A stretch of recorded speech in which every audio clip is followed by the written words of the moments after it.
Hey guys, Tiny Bryson here, and today I'm going to tell you about 5 things you need to learn about when it comes to retirement accounts. And by the way, there is one thing I want to tell you guys, okay? Whenever it comes to retirement or taxes or legal stuff, I always notice that basically the more research you actually do, the more loopholes you actually find that were put in there by people that have a lot of money that want to make sure when the time comes, they basically don't have to pay as much taxes or sometimes no taxes whatsoever. So today, I'm going to give you guys some 5 creative things you need to know when it comes to a 401k plan or, for example, retirement plan overall. But these creative ways of thinking, they're all 100% legal, not too creative to end you up in jail because I don't want that. But the point is that the more research I do, the more I find out that there is a lot of loopholes in there that were put in place by somebody with a lot of power and a lot of money to make sure that when the time comes, when you want to be wealthy and I want to be wealthy, there is a way for sure to go ahead and basically take your money out without paying that much money when it comes to taxes. And to me, that's awesome. And that's why I'm making this video right here. So that way you know what I know and we all get to benefit from it until they change the laws, and then we have new laws with new loopholes and all that stuff, and also make videos about that also. So make sure to also subscribe and hit the bell to get notified, and also destroy the like button for the YouTube algorithm. Now let's get started, guys. Okay, the 5 things you need to learn about when it comes to a retirement account. The first thing is basically something called RMDs, which stands for required minimum distributions. Now, my favorite thing about a retirement account is basically investing, growing money tax-free for the future. But the thing is that once you actually end up being like around 70 to 72 years old, the government is going to want you to take money out mandatorily. That way they can go ahead and get some money back when it comes to taxes. Now, if you have, for example, a pre-tax account, a 401k, or for example, a traditional IRA, the idea is that although the government gives you the benefit of, hey, your money grows tax-free, we give you benefits, all that stuff, eventually, they don't want to wait until like 100 years old. They want to make sure that once you turn 70 to 72, you have to take money out and then go ahead and pay taxes on it. That way, they can go ahead and start making money. Now, what an RMD is basically, again, a required minimum distribution. So once you turn, for example, 72, the IRS is going to require you to go ahead and take money out from a retirement fund. That way they can go ahead and take taxes from you. Now tell me, how do they compute exactly how much money is the minimum? Well, the answer is fairly simple and also a little bit morbid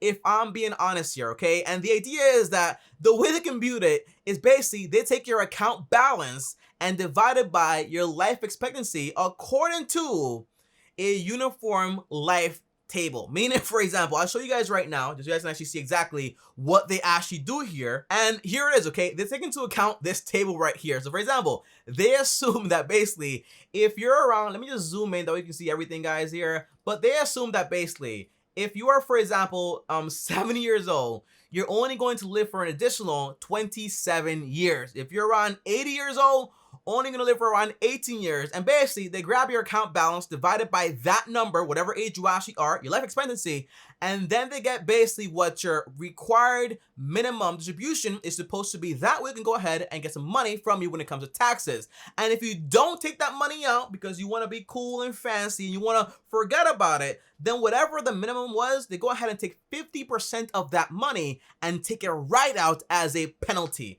And by the way, if you don't want to do the math, your account balance divided by your life expectancy, all you have to do is just go right here on Google and look up a RMD calculator, and it'll tell you exactly what it is, okay? What is your age? How much money do you have? Do you have a spouse? And it'll tell you exactly how much money you need to take out when it comes to your required minimum distributions, okay? 87K if you have $2 million. Well, eventually, that's going to be a ton of money when it comes to taxes. And assuming, again, I'm only going to live for an additional like around 27 to 25 years or so, okay? That is how the entire minimum distributions actually work. And I want you to know this because basically, what happens if you retire, but you don't need the money, but now you have to take it out no matter what. And if you don't take it out, there is a penalty. And that's why I want you to know what happens when you go ahead and say, hey, I'm going to take a pre-tax account, get the benefit today, and pay taxes later. And you think you get away with it, but in reality, they have a loophole to go ahead and start taking that money out as soon as you turn 70 to 72 years old. Now, the second thing I want you guys to know here is basically what order you start taking money out when it comes to your retirement account. For example, let's say you have a 401k account, a Roth 401k account, a traditional IRA, and also, for example, a Roth IRA, and you're about to retire, which account you go ahead and take money out from first? Very important, right? And the answer is that basically you might say, for example, well, I don't want to get taxed now. I'm going to defer till later. So I'm going to go ahead and basically just take money from my Roth IRA or, for example, my Roth 401k. The idea is that that's actually the wrong way to actually do it, because basically you won't pay taxes today, but you're stealing money from yourself in the future, because that money could have grown to a lot of money. So the best idea is basically you want to take money, your contributions, from the taxable accounts that we get taxed today, but your normal accounts without any taxes, your Roth IRA, or for example, your 401k Roth or your Roth 401k, sorry about that. The answer is that money goes ahead, continues to grow tax-free, and eventually you can take all of it out 100% tax-free. So again, the tip is this, okay? When it comes to retirement, take the tax today and then go ahead and grow those tax-free accounts even more and more and more. Again, the Roth accounts usually. Now, the third thing I want you to know is something you probably won't care about for a while, but eventually you will, because basically you're gonna head there in some way, somehow.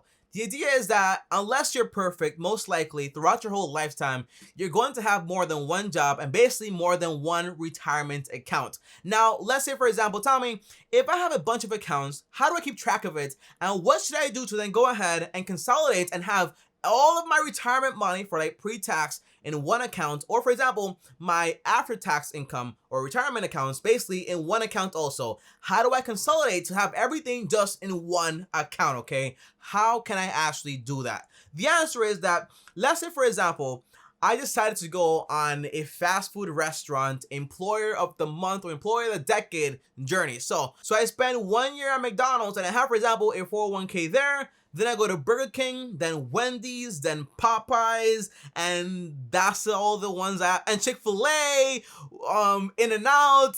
There's so much, Applebee's, Chipotle. Okay, they're coming now. But the answer is, let's say I go to around 10 different fast food restaurants and I open up a 401k account with all those companies right there. Now, I have 10 accounts to look over and I don't know what to do. Well, what exactly should I do to consolidate everything? And that way, everything is in one account and I don't have to worry about each employer, what their rules are, and all that stuff. Well, the answer is pretty simple. And all you have to do is literally just open up a traditional IRA and roll all those accounts over into that one account right there, 100% tax-free, and hold it inside there, and boom, everything is taken care of. The same thing for a Roth 401k plan with each company. Just put it into a Roth IRA by rolling it over, and that way you're also good to go, and it's also going to be also 100% tax-free.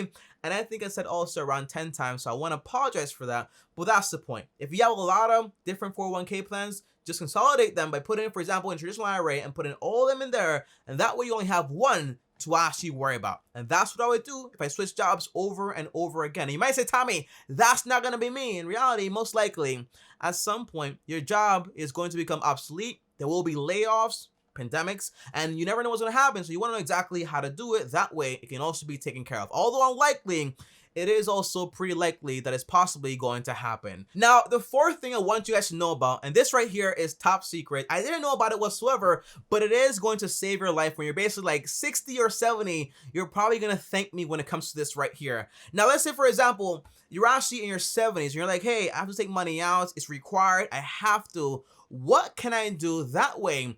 I don't have to sell my investments and I don't have to worry about paying so much money when it comes to taxes. What exactly can I go ahead and do? Well, the answer is this right here is going to be your favorite word. It's called an InKind Transfer. Meaning, for example, in English, you can go ahead and transfer your assets from a retirement account to a taxable account and also count it as basically a required minimum distribution, and that way you can basically avoid the full tax on it. Tommy, how exactly does this work? I don't understand it. Don't worry, I didn't either until I found out about this thing, okay? And it's called net unrealized appreciation. Now this right here stands for NUA, net unrealized appreciation. Now basically, here is how it works.